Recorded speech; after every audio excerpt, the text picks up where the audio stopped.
What's up, Odooers, and welcome back. Previously, we covered how to manufacture products with one-step manufacturing process, but today we're going to take it a step further, or two, and explore how to manufacture products using two and three-step processes.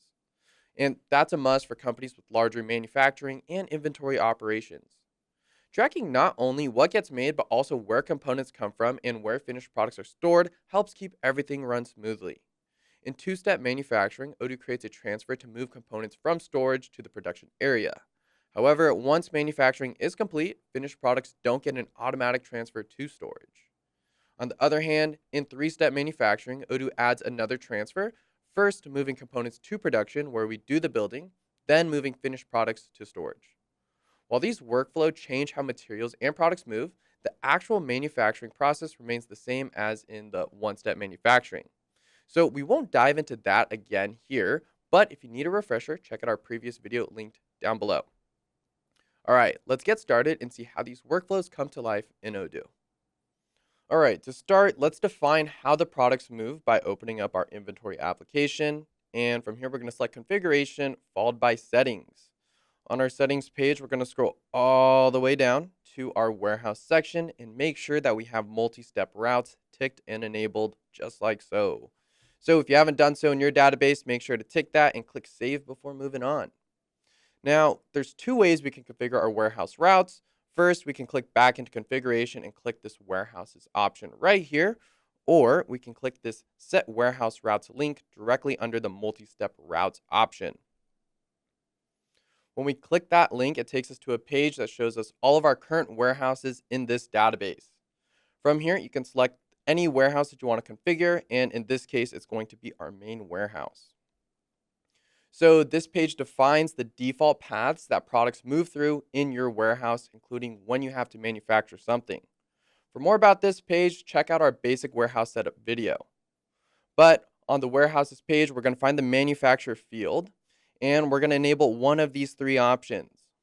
For this video, I'm going to select pick components, manufacture, then store products, aka our three-step manufacturing process. So even though we're selecting the three-step option, we'll still see the entire two-step process before moving on to that third step. That way we get the best of both worlds.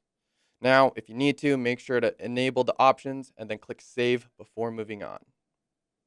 So for this video, we'll be using our wooden bird feeder product as an example. So let's jump into our manufacturing application, head to products and select products once again. And here we could check the stock counts for our wooden bird feeder. Looks like we have 4, and we can also see the components used to manufacture it. So when we click into the wooden bird feeder product, we can see that we have 4 on hand, and we also have a smart button for our bill of materials. And when we click into this bill of materials, select our wooden bird feeder bomb. Here we can see all the components used to make the wooden bird feeder. Now we're going to click products and products once again to see our quantity on hand for each component.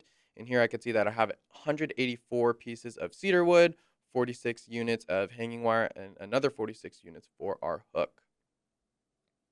So keep these numbers in mind because we'll be checking on them later. All right, now it's time for the fun part. We're going to select operations and then manufacturing orders. And then to create a new MO, we're just going to click new in the upper left-hand corner. Now for the product field, we're just going to select our wooden bird feeder. And we're also going to leave the quantity set to 1. And if we hit confirm, we can go ahead and see that our to consume column right here will require 4 pieces of cedar wood, 1 piece of our hanging wire, and 1 hook as well.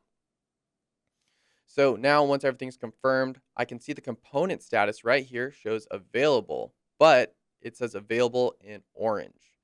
The color is orange because the components still need to be transferred to our production location.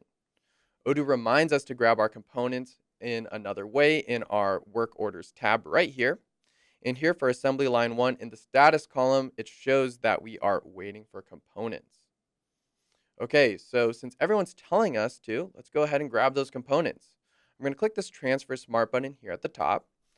And doing so takes us to a pick operation for my components. Here we can see our source location is our warehouse stock, and the products will be moved to our destination location, which is our pre-production area. Now, remember, Odooers, if you don't find your components when you know you have them in stock, double check whether or not they're at your pre-production location.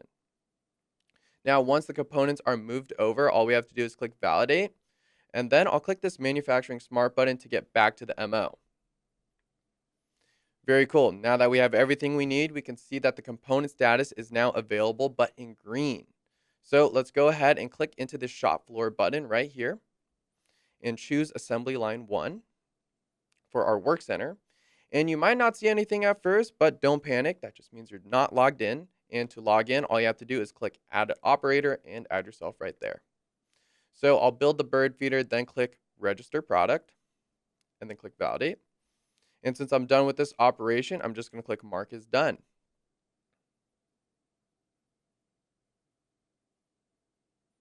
Amazing. Now we need to paint the bird feeder, and we can find that here in our paint center. And once that's all done, I'm just going to click mark as done. And then close production. So if we were using two-step manufacturing on the settings page for our warehouse, the manufacturing process would be complete at this point. However, since we're using that three-step manufacturing process, there's still one more thing we need to do. So let's click into the MO's breadcrumb here at the top, and we have a second transfer that's been added to the transfer smart button. So let's click it. This time we can see we have to complete the SFP or store finished product transfer to move our finished bird feeder into inventory. So to do so, I'm going to click this SFP transfer. And here we can see that the current status is ready. Then I'll click validate here in the upper left-hand corner at the top of the page, and voila, we've manufactured one bird feeder and stored it. And that's a wrap, Odooers. You now know how to manufacture products using 2- and 3-step workflows. Keep exploring Odoo to streamline your operations and stay tuned for more tips and tutorials. Until then, I'll see you in the next video.